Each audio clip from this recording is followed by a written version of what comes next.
大家好，又翻嚟我哋芒向編輯部 YouTube Channel 時間，有我嚟自澳洲嘅真 BC，你好我好大家好，大家好才是真的好啊！喺節目開始之前，請大家為我哋三個頻道芒向、正向、嘥冷氣點讚、分享同埋訂閱，齊抗疫拼經濟反網暴啊！好，今節咧我哋就講下俄烏戰爭啦。而家俄烏戰爭就被英國國防部咧形容為係最激烈嘅高潮啊，進入高潮期啦！喺過去嘅5日入邊，原來俄軍一直係喺向呢個向利先西上斯克嘅方向咧係推進噶。咁自從20號開始，俄軍就積極咁係向呢個頓巴斯地區南部嘅利先上斯克推進5公里。咁英國國防部嘅推特咧就係發咗出嚟報幾耐，咁呢個就係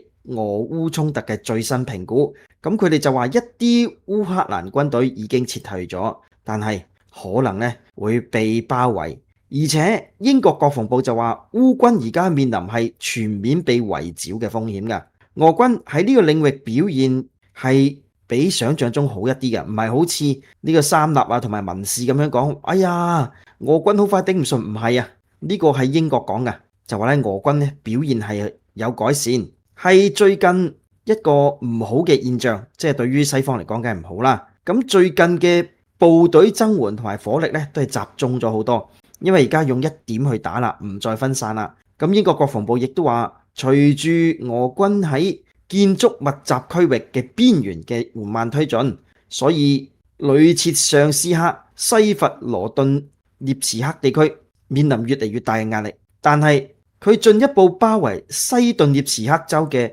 努力咧，就依然有啲阻滯。咁烏克蘭軍方發布嘅視頻就顯示，盧甘斯克地區最後一個仍然處於烏克蘭控制之下嘅城市，就係叫做利先上斯克。咁其實咧都遭到大量嘅破壞，成個城市空無一人，都係回歸翻個問題。究竟你係要和談，定係繼續咁樣大量咁抵抗？嗱，當然我唔係叫佢放棄啊，我就帶出個思考，唔好又扣我帽子啊。咁咧其實咧就諗一諗，你剩翻個國家係爛晒嘅，人民係全部冇晒嘅，究竟你想點咧？究竟係咪你想要嘅咧？咁當然我哋知道啦，好多當地嘅居民喺自己嘅屋企咧就遭到俄羅斯嘅呢啲猛轟嘅，亦都係離世。一名烏克蘭嘅軍隊就話俄羅斯係打緊電子戰，導致而家嘅信號變差，咁樣咧，同時會令到國家嘅緊急服務部門咧係冇辦法聯繫到受傷嘅人士，亦都冇辦法幫佢哋撤離㗎。咁另外一名烏克蘭嘅士兵喺坐車離開呢個城市嘅時候就話咧，利先上斯克嘅煉油廠已經係俾烈焰咁樣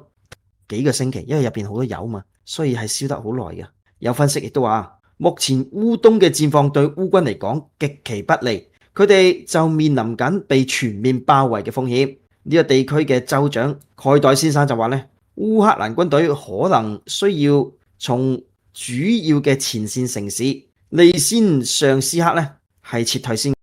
嘅，以免俄軍一點晒啊。咁之前俄軍係佔領咗利先上斯克南部2個村落噶，咁當然啦，而家亦都不斷咁推進緊啦。咁的確咧，真係好難搞嚇。烏軍即係真係唔係好似啲黃友綠友咁講啊，冇事嘅，衝啊！唔係嘅，真係唔係。而家睇嚟咧係相當地緊急。咁其實烏克蘭軍隊從盧甘斯克可能都會撤退噶啦。嗱，一名高級嘅官員就琴日講咧，呢2座城市被一條河係隔開咗，已經成為咗俄羅斯進攻頓巴斯工業腹地嘅一個關鍵戰場，所以俄軍咧係志在必得嘅。戰鬥而家係激烈嘅高潮期啦，咁亦都可能係左右成場俄烏戰爭。因為盧甘斯克咧，如果真係失守嘅話，咁你就好難攞翻嚟噶啦。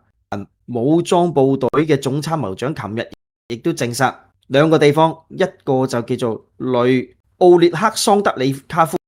同埋洛夫卡已經係失守。呢2座城市係距離利先上斯克咧係5公里嘅啫。我就係諗住包圍嗰度嘅烏軍，咁佢嘅聲明咧係冇講明點樣回應嘅，即係烏軍係未講點樣回應，咁當然唔會同你講啦。但係州長蓋代咁佢就話咧，烏克蘭或許咧只可以撤離。佢亦都話嗱，佢係通過國家電視台講啦，為咗避免被包圍、被一下咁樣被擊碎咧，佢哋嘅指揮部可能會命令軍隊係撤離嘅。咁成個上斯克咧，其實咧都已經係俄軍嘅攻擊範圍，即係佢嘅武器咧係可以到呢個範圍噶。咁城入邊咧好危險，咁真係好大鑊啊！咁另外，琴日有單事情咧，亦都係被烏克蘭大肆報道嘅，係咩事情呢？琴日烏克蘭就對於一名俄羅斯士兵喺俄羅斯進行特殊軍事行動嘅時候，對一名烏克蘭女士進行霸王硬上弓嘅事件咧嘅案件啊，或者叫做係進行咗初步嘅審訊嘅。呢個可能係幾十起類似案件嘅第一單。咁根據法庭嘅文件，呢位俄軍32歲，就叫做羅曼諾夫或者叫羅曼諾夫啦，因為係冇翻譯嘅，我睇英文嘅，對唔住啊，真係冇中文睇嘅，有時係靠自己講先嘅。咁原來佢就係被指控3月9號喺基輔首都地區係勒低咗一名平民，並且多係霸王硬上弓呢位平民嘅妻子。咁羅曼諾夫被烏克蘭係拘留嘅，將會喺缺席審判嘅情況下接受審判。咁羅曼諾夫就係被指控係應該話係被指控係霸王硬上弓一名33歲嘅婦女。之前佢同另外一名俄羅斯士兵喺基輔北部博頓尼沃卡呢條村附近呢，係首先勒低咗佢老公，之後呢，就係涉嫌就係對呢位女子霸王硬上弓。咁法庭嘅文件亦都顯示，兩名士兵之後就離開啦。後嚟佢有2次翻嚟去向呢位烏克蘭女子係霸王硬上弓。第2名士兵嘅身份就未知道。咁檢察官喺基輔法庭嘅初步聽證會之後就話，呢名女子要求進行閉門審判，因為佢希望避免有關佢同埋佢嘅家人嘅細節被披露。咁又係嘅，如果唔係呢啲事情呢，都係令人心痛嘅，亦都有一啲陰影啦，唔俾人知道係應該嘅。咁法官就話，烏克蘭當局認為羅曼諾夫喺俄羅斯，咁佢就話咧，雖然咧係唔可以喺俄羅斯捉到佢，因為佢翻咗俄羅斯啦嚇，但係如果係被判有罪，佢可能喺另外一個國家被拘捕。如果佢越過邊境，就將會被逮捕送到烏克蘭嘅啦，即係俄烏邊境嘅佢指。咁一名負責呢單案件嘅另外一位檢察官就話咧，目前調查呢啲霸王硬上弓嘅案件係多達50幾宗嘅，但係從2022年2月24號以嚟，即係俄羅斯出兵烏克蘭嗰日起咧，俄羅斯士兵實施嘅呢啲案件數咧，佢哋就覺得遠遠超過佢哋揾到嘅個案。咁官員、活動人士，仲有就係醫生都話咧，好多幸存者因為驚，因為呢啲事情咧，佢哋覺得咧好大鑊，咁或者咧就唔敢向檢察官或者警方係舉報呢啲人嘅，咁亦都擔心遭到俄羅斯嘅報復同埋鄰居嘅呢啲譏笑佢，其實唔應該咁嘅，人哋都係受害者係咪？咁烏克蘭就話而家調查緊俄軍出兵之後可能犯下嘅幾千單戰爭罪行。咁檢察總長咁佢亦都話咧，好多嫌疑犯已經翻咗俄羅斯啦，但係咧亦都有一啲就被烏克蘭係俘虜咗嘅。咁無論點都好啦，有一個公平嘅審訊咧就係最緊要嘅。咁不過戰爭之下咧，我真係覺得好多嘢好難講啊，好